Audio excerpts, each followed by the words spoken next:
Saya ke Pak Yuhan. Pak Yuhan, tadi kita berbicara tentang ekonomi. Ya. Emang ya, kalau kita lihat penderita kusta, rata-rata memang ekonominya menengah ke bawah. Nah, jadi kalau misalnya untuk mengetahui bahwa ini kusta, ini bukan, kan juga agak sulit kalau memang ekonominya ini tidak mendukung nih. Ya. Dari Pak Yuhan sendiri seperti apa nih melihatnya? Ya, sebenarnya untuk mendeteksi apakah orang tersebut kusta atau tidak, itu secara teknis wilayahnya beda ya. Iya. Nah, sekarang kita bicara tentang bagaimana orang yang pernah menderita kusta ini diberdayakan. Oke. Kalau di Kota Makassar ini kita memiliki beberapa kelompok-kelompok binaan, ya. Bukan hanya kusta, disabilitas lain juga ada. Iya. Kusta sendiri itu ada 2 kelompok. Malah mereka sudah membentuk koperasi. Koperasi itu kan sebenarnya kalau urutan-urutan dalam urutan-urutan usaha mikro kecil menengah ya, dia sudah itu berada di atas usaha mikro. Iya. Karena dia sudah berkelompok. Dan kalau membentuk koperasi itu kan minimal 20 orang. Nah, di apa lagi namanya? Orang yang pernah menderita kusta ini sudah ada 2 kelompok. Dan jangan salah, Iya. mereka itu bukan orang yang nganggur setelah itu. Mereka justru mengandalkan berkarir dan bekerja mengandalkan kemampuan yang masih mereka miliki. Seperti misalnya di ujung jalan Cendrawasih ini di Kota Makassar ini ada 2 kelompok di sana yang kita bina. Itu rata-rata mereka menghasilkan banyak karya tangan ya, biasanya banyak buatan tangannya mereka, dan itu menjadi sumber penghasilannya. Misalnya kesek kaki, sapu ijuk, Celengan juga itu ada. Iya, dan itu banyak. Nah, apa intervensi pemerintah di sana selain memberikan modal? Iya. Mencarikan pasar. Betul. Mencarikan jalan supaya mereka ini berproduksi terus dan berpenghasilan. Iya. Walaupun di masa pandemik seperti ini. Nah, itu yang kami lakukan. Oke. Begitu juga dengan disabilitas lain. Kita juga lakukan seperti itu. Baik, terima kasih. Iya. Pak Yuhan, saya mau menyapa dulu untuk Pak Lahiru. Pak Lahiru masih terhubung ya di Zoom? Ya. Baik, Pak Lahiru, dari Dinsos sendiri melihat kondisi saat ini pandemi COVID-19, dan apa kira-kira program-program atau stimulus-stimulus lah dari Dinsos melihat penyakit kusta ini sebenarnya tidak bisa dianggap enteng juga, dipandang remeh juga ini. Silakan Pak Lahiru. Ya. Terima kasih banyak. Saya harus tadi yang harus hadir kan kepresidennya. Diwakilkan kepada saya untuk memberikan ini. Namun sudah ada informasi bahwa memang kalau pandangan sosial terhadap penyakit kusta itu sama dengan yang lain. Jadi tidak ada misalnya ini fakir miskin, orang terlantar, kemudian ini penyakit kusta disabilitas. Ini kan penyakit kusta adalah bagian dari disabilitas. Tentu mungkin disabilitas tubuh, tunarungu dan sebagainya. Jadi tidak ada hal yang di sini perbedaan untuk pelayanannya ini. Khususnya di kusta, kami juga tidak memandang sebelah mata, tetapi semua dilayani dengan baik. Karena apalagi kami juga diberikan oleh percaya kepada Kota Makassar mengelola bantuan itu tidak terlewatkan. Yang penyakit kusta juga kan yang kami ambil data itu kan bukan dari kami sendiri, tetapi itu dari RT/RW-nya. Nah, sementara ini kami tidak ada keluhan-keluhan di Makassar untuk yang penyakit kusta.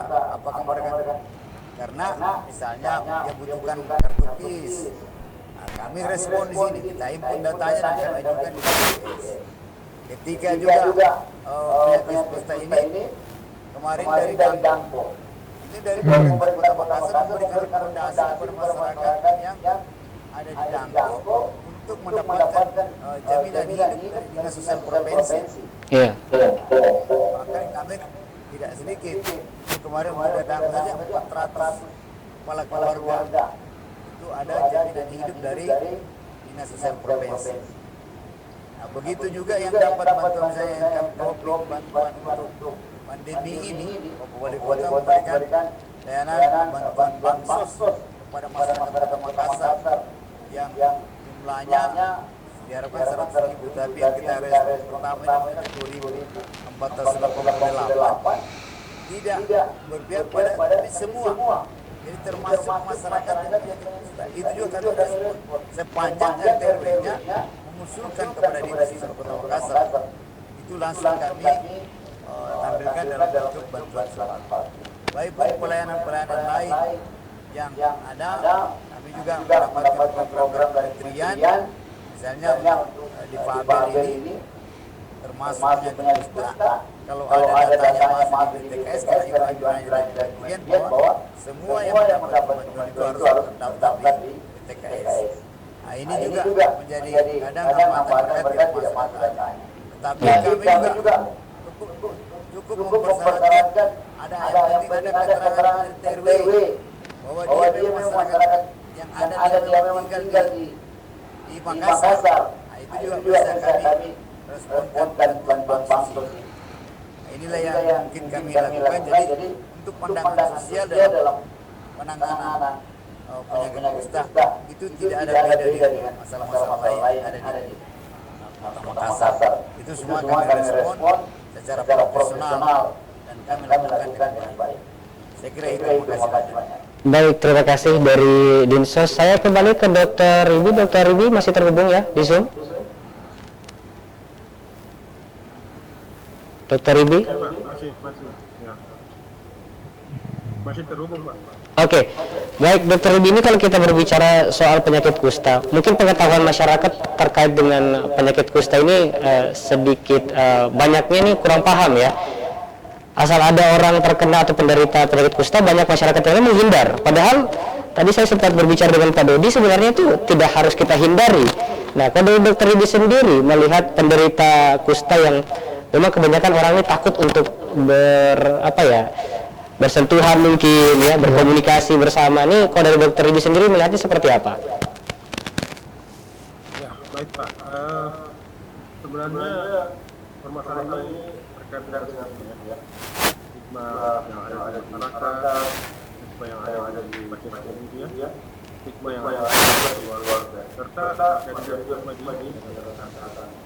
Jadi lepas stigma ini, kalau kita melihat sebenarnya yang tertarik dari si oil sendiri, ya. Kalau oil sendiri bisa mengatasi itu sendiri, saya kira orang-orang lain keluar masalah yang lebih itu sudah lama-lama menurun atau pada terkait dengan kepedulian, memang masalahnya kalau gejalanya saja itu hanya berpercak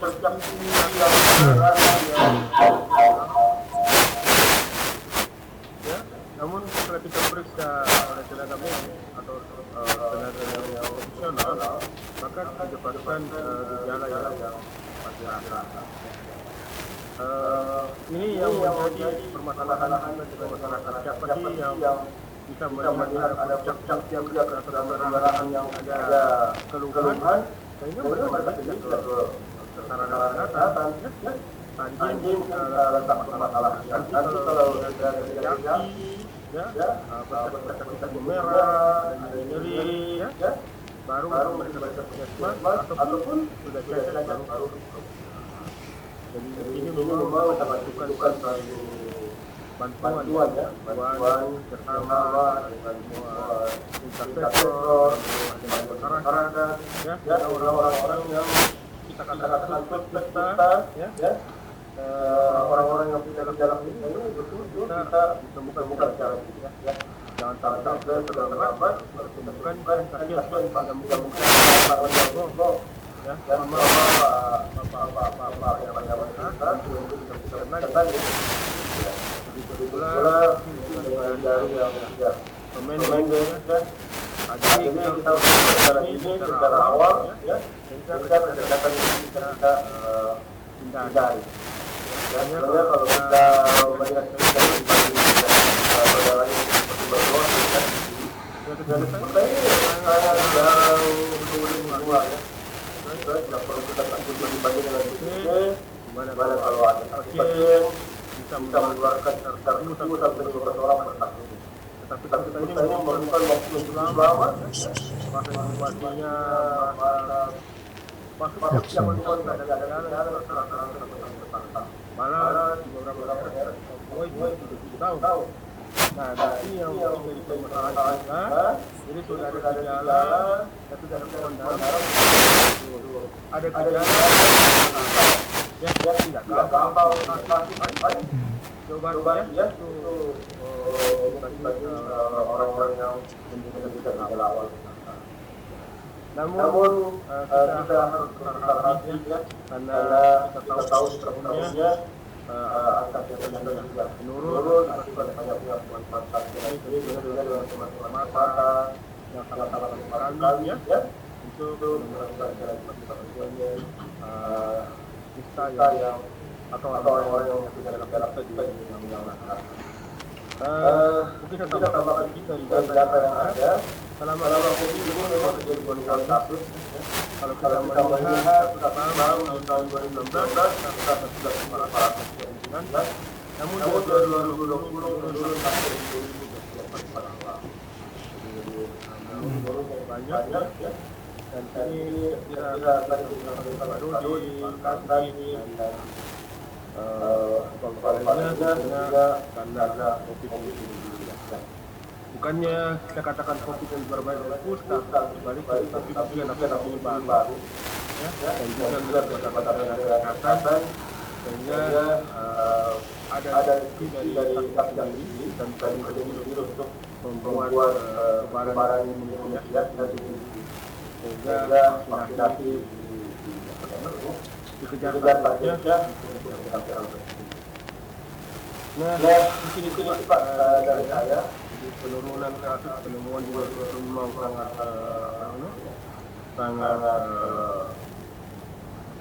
terasa ya. Semoga beberapa kali ya teman-teman yang sekarang mulai saya katakan takut tidak takut COVID kan, tetapi mereka sudah tahu ya bagaimana caranya jangan terkena ya. Jadi beberapa proses yang luar biasa ya.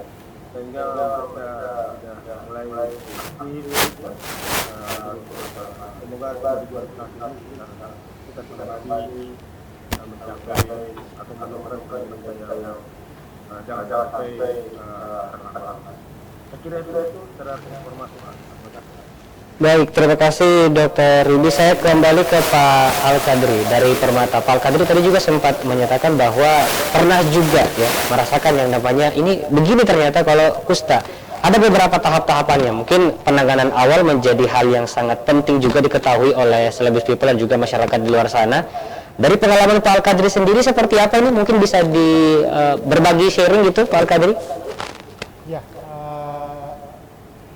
apa yang saya katakan tadi bahwa sebenarnya kita ini sangat sensor sekali. Hanya baca di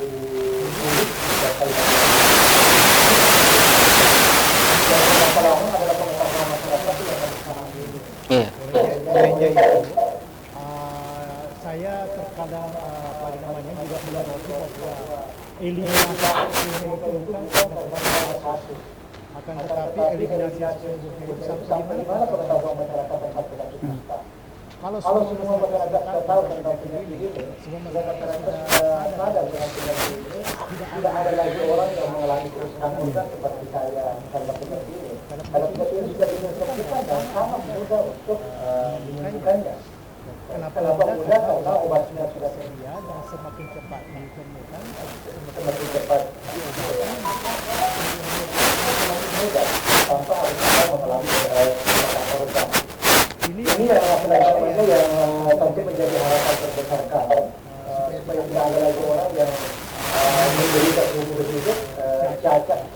terlibat karena penyakit ini ketika pengetahuan masyarakat semakin bagus terkait dengan penyakit ini.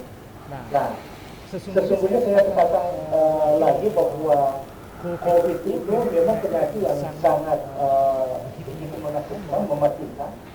Tapi mati saya kira sudah selesai karena mati itu berurusan dengan dua dunia saja akan tetapi penyakit kita tidak lama diobati. Dia betul-betul berada di neraka dengan neraka dunia. Karena kenapa tadi lebih bahwa stigma itu kan dari masyarakat sesungguhnya bukan semata-mata dari masyarakat, tetapi dari orang yang pernah mengalami sendiri. Itu benar. Saya sering berdebat dengan Doi. Ini apa namanya ini tahu ini ada stigma. Karena ini permasalahan bahwa dengan kondisi kekurangan yang kita orang yang mengalami supaya ada yang harus hidup dengan mereka hidup dengan kondisi jari-jari yang menarik diri dari masyarakat bukan karena kondisi ditambah lagi permasalahan kita sudah menemukan bahwa khususnya kita di Sulawesi Selatan yang namanya yang masyarakat terkadang mengambil sumpah dengan menggunakan kata kusta ini, kata kandala ini, katakanlah kalau saya yang mungkin kalau tidak dari tubuhan. Hal ini juga yang memperkuat sehingga ada stigma dan itu orang yang mengalami kusta seperti saya mengalami stigma yang sangat tinggi karena pengaruh pengaruh dari perilaku masyarakat yang ada. Kenapa tidak?